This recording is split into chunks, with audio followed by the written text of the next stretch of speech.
Welcome, everybody. My name is Nadine Hammer, and tonight I want to serve as your moderator for this kickoff of our Club Excellent workshop series. Yes, we heard you all loud and clearly that you are interested to grow your clubs. And for that to happen, you are eager to learn more. And that's why we put a couple of events together for the next couple of months to follow, where we focus on different topics. And today's panel discussion and workshop will focus on the why and the how to do open houses for Toastmasters clubs. Open houses, as we all well know, are a great way to grow membership, engage communities, and showcase what Toastmasters can offer. Today, we have two, not only one, we have two experienced panelists here who have successfully run open houses for their clubs. And so I would like us all to welcome Suresh and Tony today. But before we dive into the topics, let's just level set on how the setup works. So you see myself and the panelist here being pinned to the screen. And so we're gonna guide you for a couple of topics that we feel we wanna bring to you. It will take about 20-ish minutes for us to go through these content elements. We encourage you to use the chat to capture your questions along the way, because after the 20 minutes, we have plenty of time to tackle all of these questions and to answer your questions right away. And of course, we won't have slides today, but we have a handout. And this handout will also be shared at the end of the event. That's it from my end, from an organization and logistics perspective. And now let's kick things off and let's begin. Let's begin with the why. Why should clubs consider hosting even open houses? Suresh, welcome to this panel conversation today. And maybe before you dive into the question itself, you can introduce yourself. But then I'm eager to understand, tell us why open houses are a valuable tool for Toastmasters Club. Thank you, Nadine. Thank you for hosting this amazing and insightful workshop. It hasn't even started, but I know it's going to be insightful. For those of you who don't know me, my name is Suraj. I have been a Toastmaster for about 7 years now. And in that time, I've had the honor and privilege to found and lead several corporate and community clubs in the Bay Area. And through this time, open houses have been a very valuable tool to not only start the clubs from scratch, but grow the clubs. Sometimes they're established clubs, and you need open houses to bring in new members to grow the clubs. So I think let's talk about open houses being a tool to bring in new members. When I chartered a corporate club, Sangamo Sanguinators, at my previous workplace, which was Sangamo Therapeutics, we had a demo meeting and which was basically an open house. And this was a key driver to getting that needed 20 members to charter the club. Remember, this is 20 people who have never heard about Toastmasters before. So you want to offer them a chance to see firsthand what Toastmasters is even all about. People are going to come in with questions like, maybe this is where you master toast, or is this where you eat toast? I don't know what this is about. You want to show them that this is a low pressure, welcoming environment. And an open house helps to demystify the whole process. And it shows that Toastmasters is a supportive place for public speaking and leadership development. So that's why I think open houses are a very valuable tool to start Such great and points. grow Toastmasters clubs. Yeah, absolutely. It's such great points that you brought up, Suresh. And I in particular like the eating toast point that you made, because in the beginning, no one knows, right? So that's so important that you clarify that. Tony, anything to add from your perspective? Yes, thank you, Nadine. My name is Tony. Many people call me Tony the Toastmaster de Leon. I've been a Toastmaster since June of 2001. My home club is San Mateo Toastmasters, but I also belong to Point of Order Toastmasters, if you like parliamentary procedures. And if you like leadership, Leadership 101 and District 101, also an advanced club.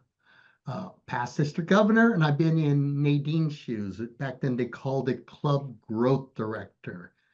And since I've been district governor past, I always tried to get involved with one new club every year. So open houses is a chance for leadership opportunities. I know many of you here are club officers, but it takes more than just the club officers. There are people in your club that are working on pathways, and there are leadership development projects that are within pathways. It's important to remember that your club is a team, and the team needs to align itself. So you do need leaders. Maybe somebody can focus on the PR. Some people can focus on the organization of the meeting itself. Maybe if there's food involved, you have a food share. Build it and they will come. So it's important that people know their role, their leadership roles, and we normally refer to committees, and the person in charge we call the chair. So having people understand their role and the scope of their work, and it's also an opportunity for them to explain this in a regular meeting and build excitement. You want to get this club more members, and we got to work together as a team. And then you're going to request, I need volunteers at the door to help greet new members. Someone's going to be in charge of the guest book. Let's make sure we capture their names and email addresses.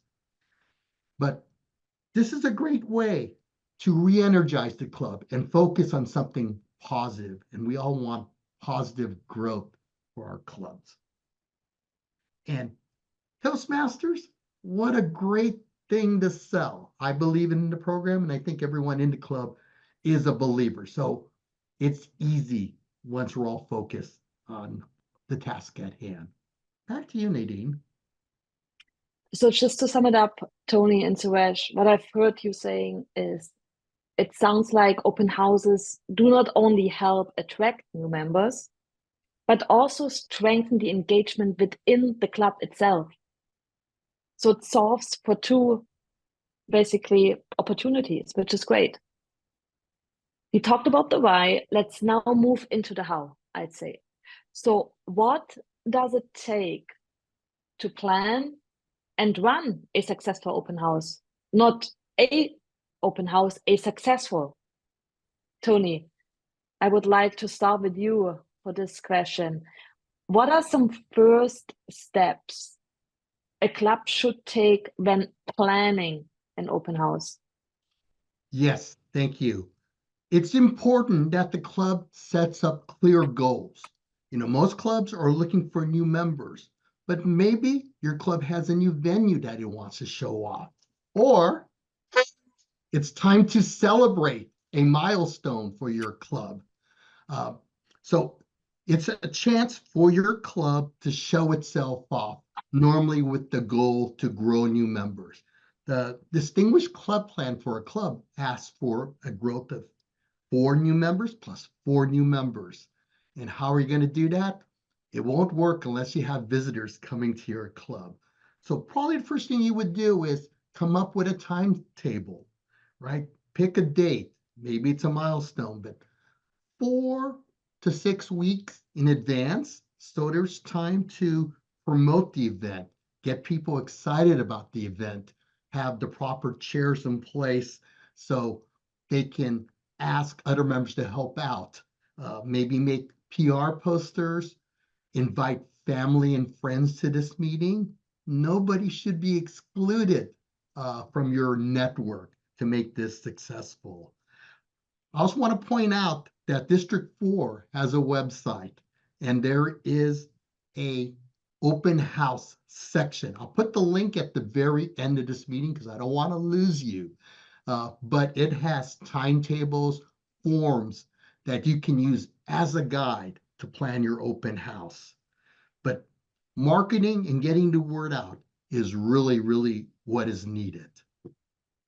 Marketing is key. Suresh, what are some effective ways, in addition what Tony already mentioned, clubs need to really consider to market their open house?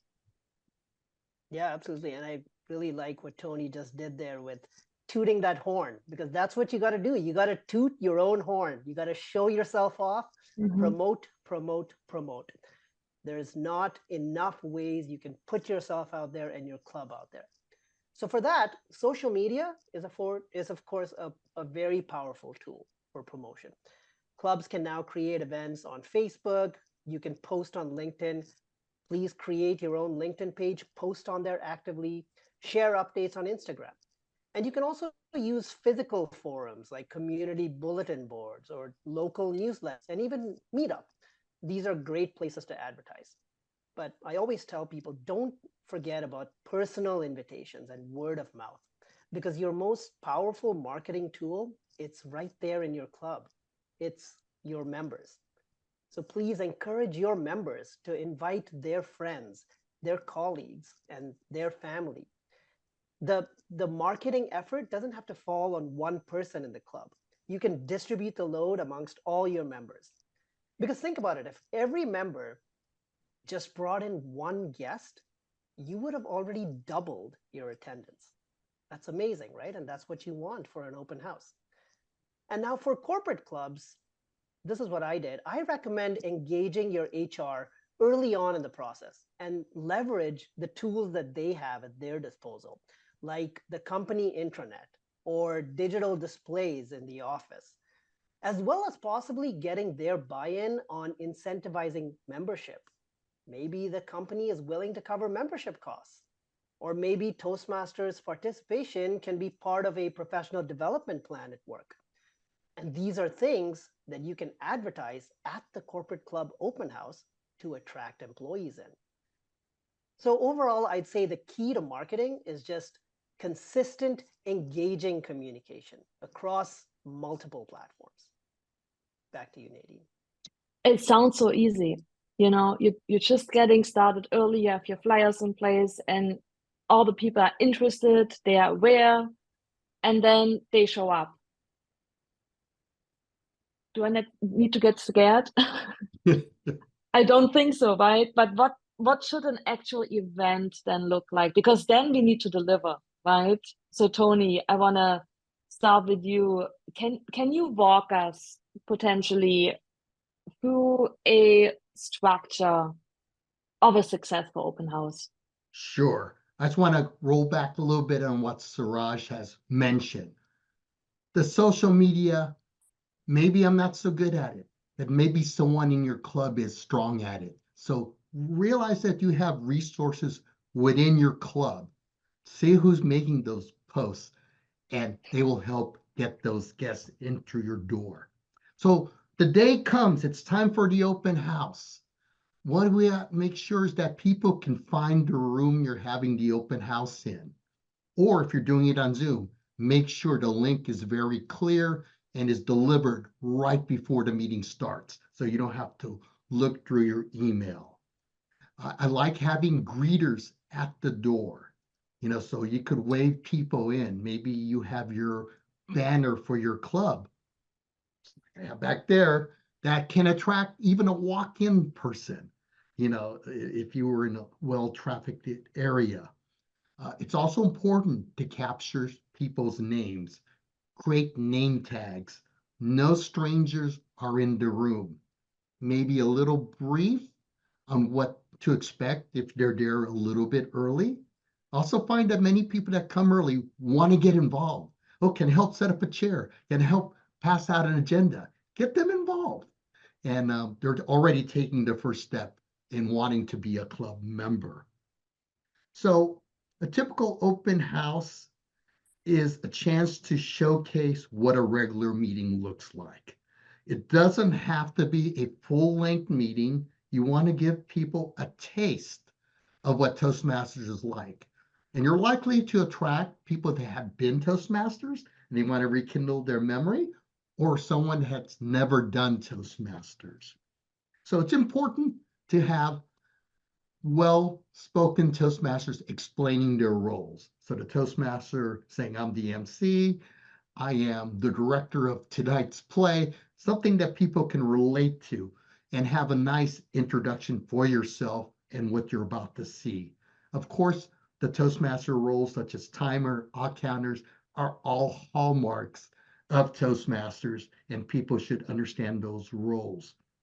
Table topics is an opportunity to ask a non-member to answer a question. But remember, always ask a member first so they can see what an example of being within 1 to 2 minutes of an answer. And also, if you're the Toastmaster or table topics master, you're giving someone an opportunity to speak.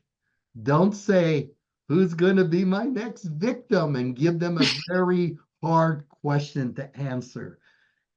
Keep it very general. Gosh, I'm hungry. Where should we go eat tonight? Do you have a restaurant recommendation? And that could be a simple question that a person can answer. And then the meeting should end with a Q&A session. And make sure that we answer questions. And if there's no questions, maybe seed the audience with a few questions, so it's not awkward at the end. And then allow time for what I call it a reception at the end, where members of your club can have membership applications available, and maybe you could sign up a member that very evening. But most importantly, make sure that they have a good time and they're invited to the next meeting, and hopefully we could have them become a Toastmaster and our club would grow. That sounds like a fantastic structure. And who's my next victim?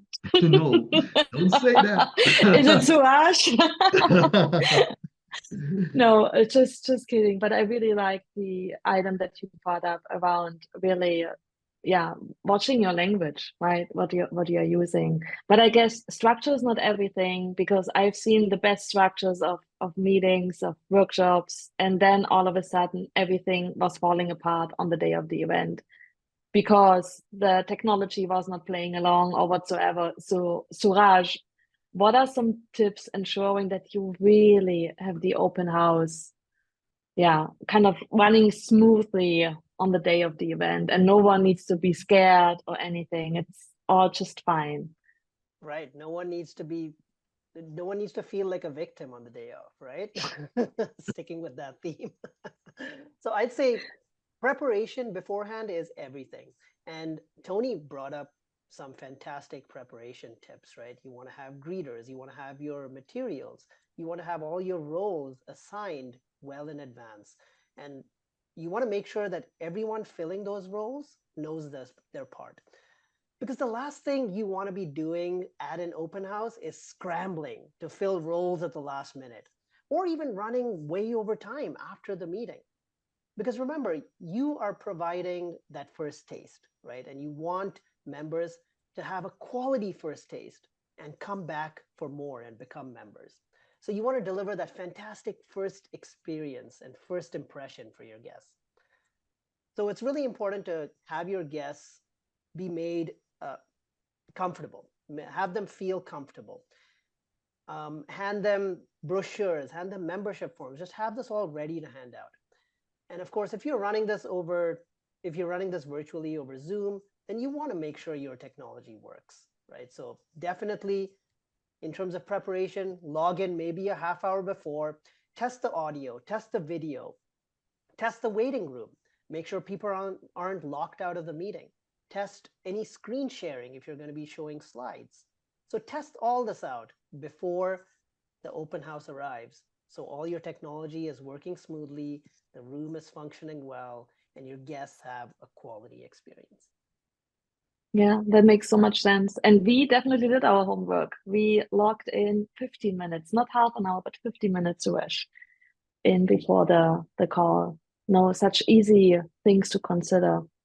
But as we used to say, before the open house and after the open house, so what is happening afterwards? Because I guess a lot of energy is spent in advertising for the open house, planning it, and also conducting it.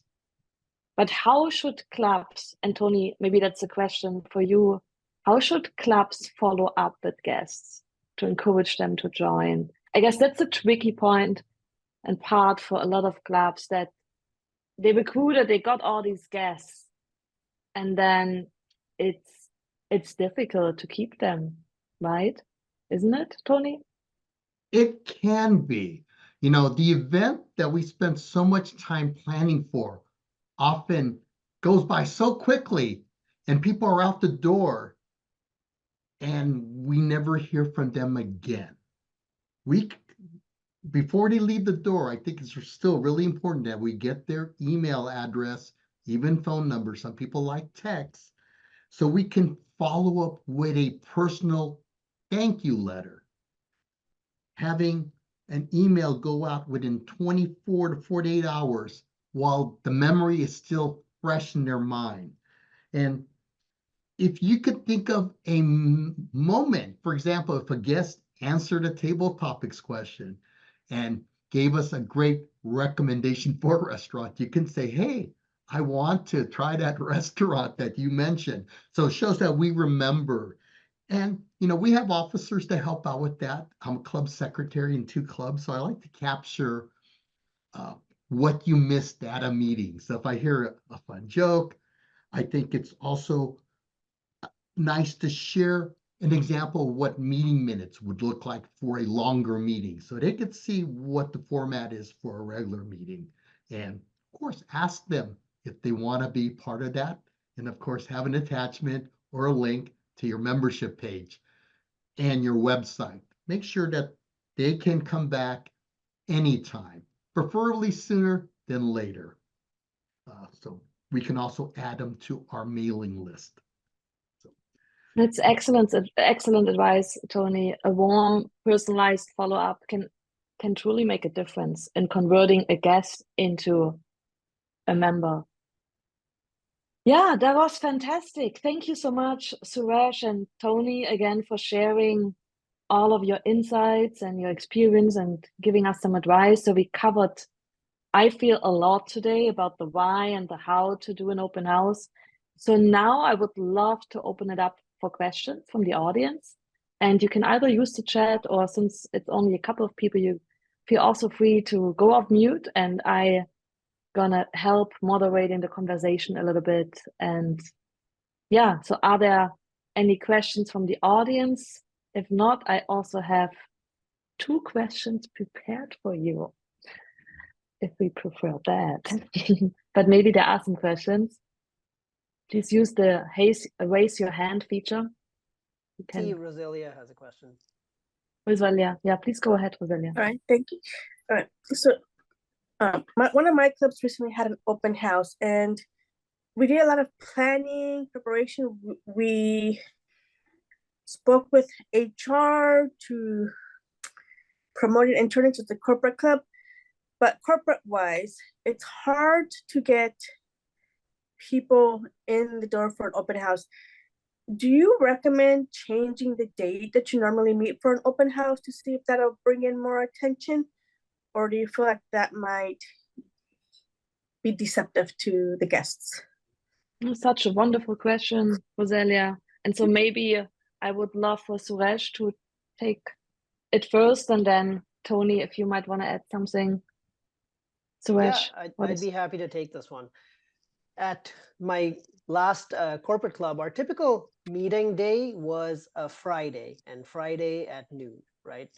And when we decided to run an open house to just boost our membership, we realized that there's just not that many people coming into the office on a Friday. So attendance is automatically going to be low on a Friday.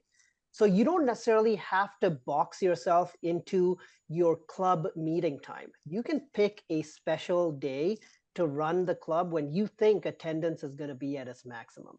So in fact, we ran our open house on a Thursday, because Thursday is the day, and if you look at the highway these days, Thursday is the day when most people are in the office. So we had a great in-person attendance, which is what we were going for with our open house. We had several people log into Zoom, so it was definitely way better than a Friday. So I would say, yes, definitely look for the days where you can maximize attendance and advertise that on your intranet and get the attendance you desire. I hope that answered your question. Yes, That thank sounds you. great. Yeah. Tony, you would like to add something? Sure, with the goal of adding members to your club, you want to maybe poll these new members and existing members to find out, is there a better meeting date rather than a Friday? Maybe a Monday morning coffee meeting might be more suitable if you have a nice kitchen setup for coffee and you can have a role as the barista master. But you could have fun with it, but figure out. Right now I am working with a new club and they just changed their meeting times, polling the members because they weren't getting all of them that were originally promised. People's schedules changed. So it's good to poll and see what would be your best success. It almost sounds like being agile and a little bit more flexible and not, as Suresh said, right, feeling that you have to stick always to the same day and time, right? With new members coming on board, that's what I'm hearing. Just take And a I'd look like to, into the just needs. add one more tip for corporate clubs. What we also try to do is just piggyback off company-wide events. So let's say there's a town hall being held on Tuesday, right? And the town hall is being held 10 a.m. to noon. At noon to 1, you can run your open house because you know the entire company is attending your company town hall. So what better way to have them roll into your Toastmasters meeting and ensure the maximum attendance is going to be there than piggyback off existing company-wide events. You know, it'd be Yeah, cool that's a great point. if the town hall would promote the Toastmasters after lunch. Feel free to check out, the new Toastmaster Club or, our 10-year-old club. That would be amazing. We have another question in the chat, so let me read it out.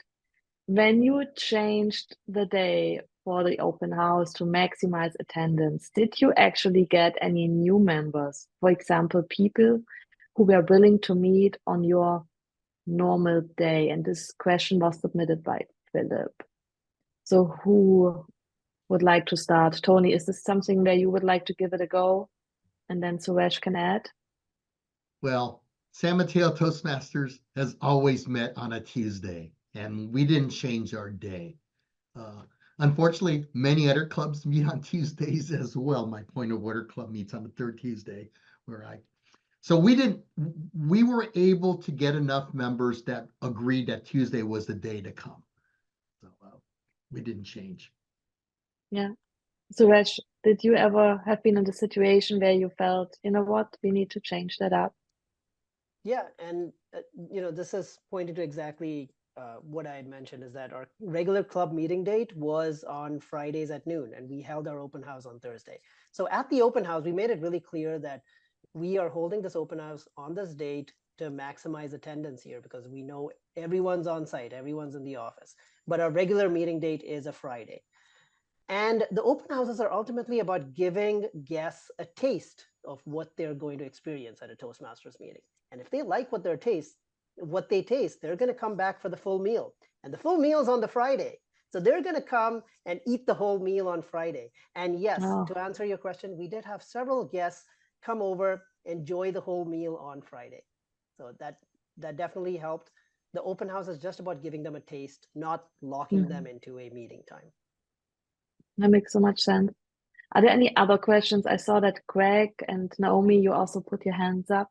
Yeah, Greg, I just wanted to say that TI has a PowerPoint slide deck for open houses, but I've never seen anybody ever use those.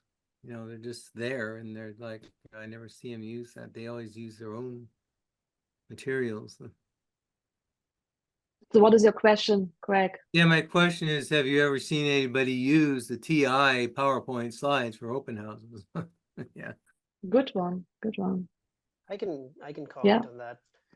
That's an excellent point, Greg. And yes, there's so many valuable resources on ti.org that are just not used. And you bring up an excellent point because what I did when I was conducting a demo meeting or an open house to introduce what Toastmasters is to a brand new audience, I used those slides as a starting point. So I took those slides and then I customized and I modified, because the great thing is they're PowerPoints, they're editable. So I used several talking points from those slides, but ultimately I customized it to what I wanted to convey. But that provided an excellent framework and starting point for me. So absolutely leverage those resources. Mm-hmm. And then we have Ryan with his hand raised. Ryan, over to you. What is your question? I just, so my question, first I want to say I heard a lot of great information already, but about the one member to one guest invitation goal, like any tips or suggestions of how to accomplish that and how to motivate members to bring that guest, be it friends, family, coworkers, so on and so forth. Can I take that one? Yeah, please.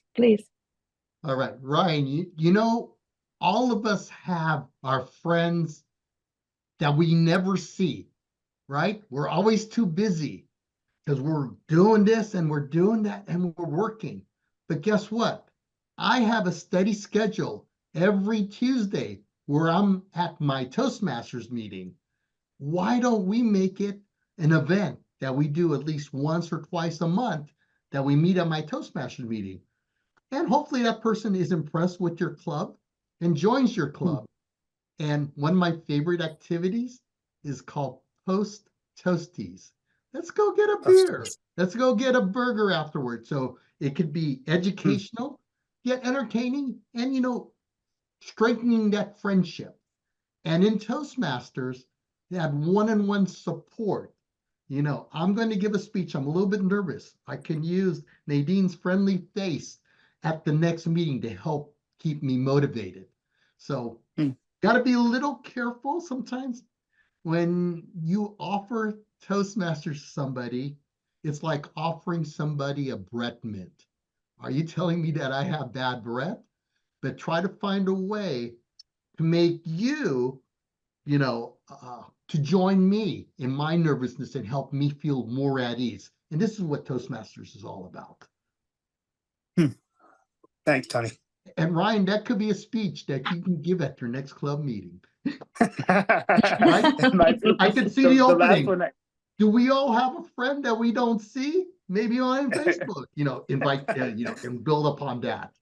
It might be a good follow-up to, I did Moments of Truth speech last week for our open house, and it wasn't like the best time to do a Moments of Truth speech for our open house with new guests, but it was cool. So I think that would be a great follow-up. Okay, awesome. Thank you so much, Ryan, for this question. Suresh, do you want to add something, or should we move on to Naomi? Yeah, sure. I can just add a quick something. What I've seen in my experience at a corporate club, especially in a corporate setting, you're always going to find people who are, let's say, preparing for a presentation, and let's say they're one of your coworkers, and they say, "Oh, you know, I'm feeling nervous about this presentation. I wish I could practice. I wish I could have someone dry run my presentation with." And that's where you recognize opportunities to bring in members, and you tell them, "Hey, why don't you come over to our Toastmasters meeting and perhaps you can practice in front of us, and we'll give you very constructive feedback in a very supportive environment to practice your presentation. No strings attached. You can come in, give us a presentation, and see what Toastmasters is all about," right? So I think it's all about recognizing opportunities where you can with friends, coworkers, and families. And public speaking is just such a common fear for so many people, right? People are always going to be expressing, "Oh, I wish I could speak a little better. I wish I wasn't so nervous in front of people." And all these moments are opportunities to say, "Hey, you can actually come work on that with me at my Toastmasters Club." Such a great example. I love that. Naomi, you have your hand raised too. I would like to pass it over to you. What is your Thank you. question, Naomi? Thank you very much. It's kind of a peculiar question, but one of our members has technical difficulties whenever she joins. She has disabilities. We love that she's still a member. She's been a member for, I don't know, probably the 80s. And I think we value her. I think the idea too is that we want our guests to realize that we do value her participation and are more than happy to put up with her difficulties.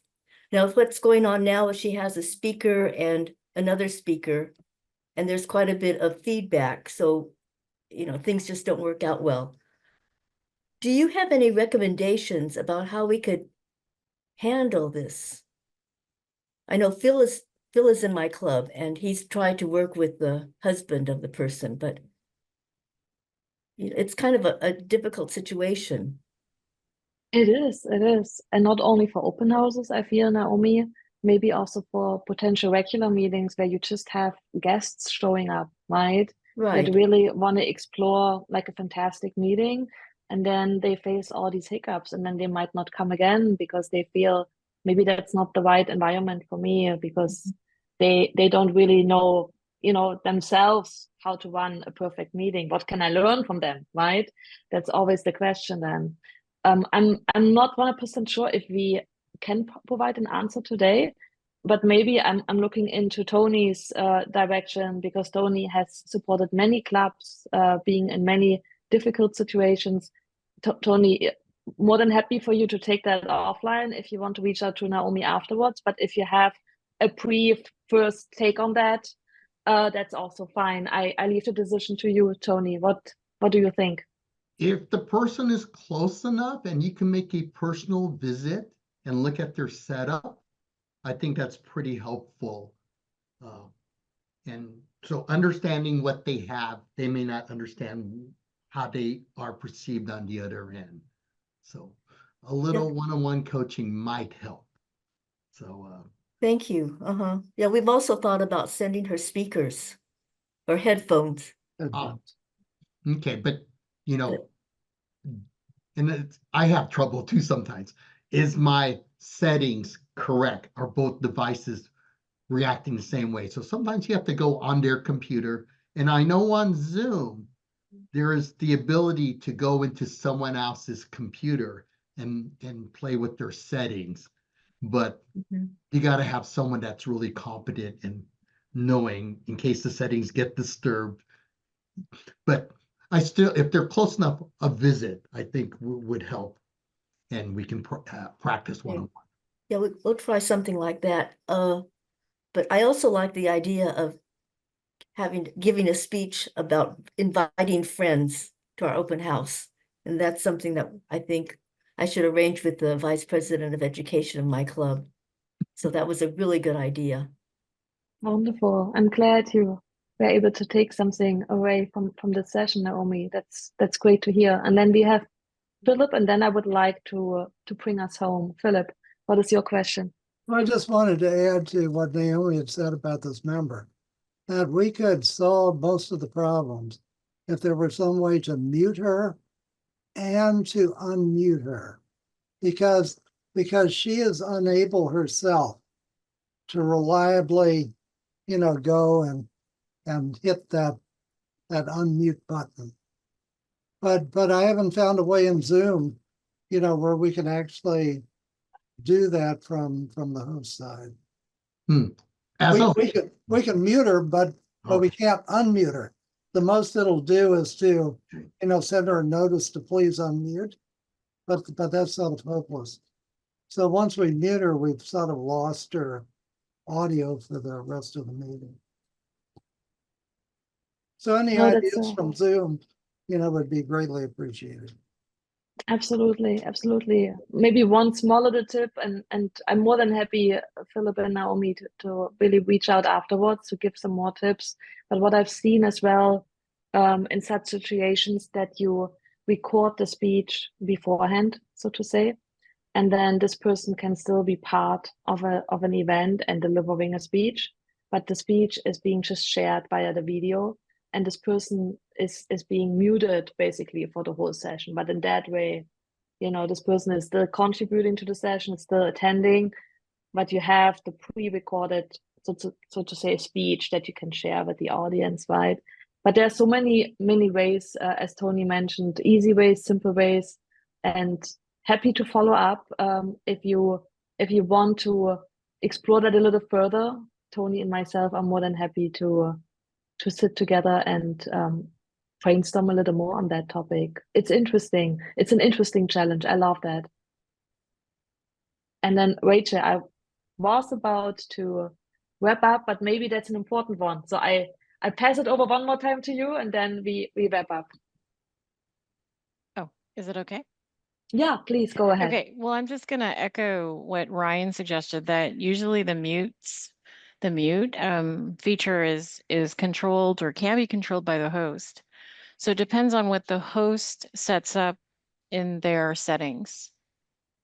So whoever's hosting the Zoom needs to go into their profile, and there is a checkbox there that gives you those options to how much control the audience has. And so if you make that not available to, I don't know if it's individual, Ryan. I've never seen it. I think it's a setting that affects the entire. But I could be wrong, because I was in my meeting today and we were having some double vision going on, like 2 speakers, and then that turned out to me being not fixing my gallery feature, but when I was clicking on the ellipsis button on the typewriter corner right of each person to try and figure that out, it was giving you the option to mute or unmute. So I think it's just whoever is hosting the Zoom needs to go into their settings to control that. Yeah, no, So that's correct. Rachel, that, I can affirm that that. would, if someone needs to walk somebody through in that group from Toastmasters, Yeah, Well, who's a don't little you bit more experienced with the Zoom settings, then try muting me right now. I'm sure we If I could say something, so it's all about, like, usually with meetings, especially with having a host, right? It's best for Zoom meetings to have a tech chair assigned too, someone that kind of takes care of all of that stuff. You know, I've been in all different types of Zoom meetings. Some Zoom meetings where you can't say anything, right? You're just inside of there. Some Zoom meetings where you have the ability to unmute, and then the host will mute you like whenever. And then some meetings where you have to be allowed to be unmuted, right? It's like a temporary thing where the host assigns that. So I think it's all in like the tech chair's knowledge, like Tony said, how well versed they are with being able to work through those settings and functions and how it's set up. It does take a little bit of practice and some learning, and it's like a bit of a learning curve, but having someone who's dedicated to doing that inside of the meetings and they're willing to take that position on will solve that problem, because I've been in meetings where people have just, That's such a good point. Yeah, Ryan. yeah, So, unintentionally been a distraction, right? Not even intentionally have something going on in the background. How did it get muted? And so, like, having someone dedicated that's to why, sorry to interrupt, but that's why preparation is so key, and figure out your technology. And if you're having an in-person, a hybrid version for your open house, it's such an important point that I think, Suraj, you mentioned that. But now I feel it's time. Thank you, everyone, for all of your questions, to being really part of that and the conversation. I really love that.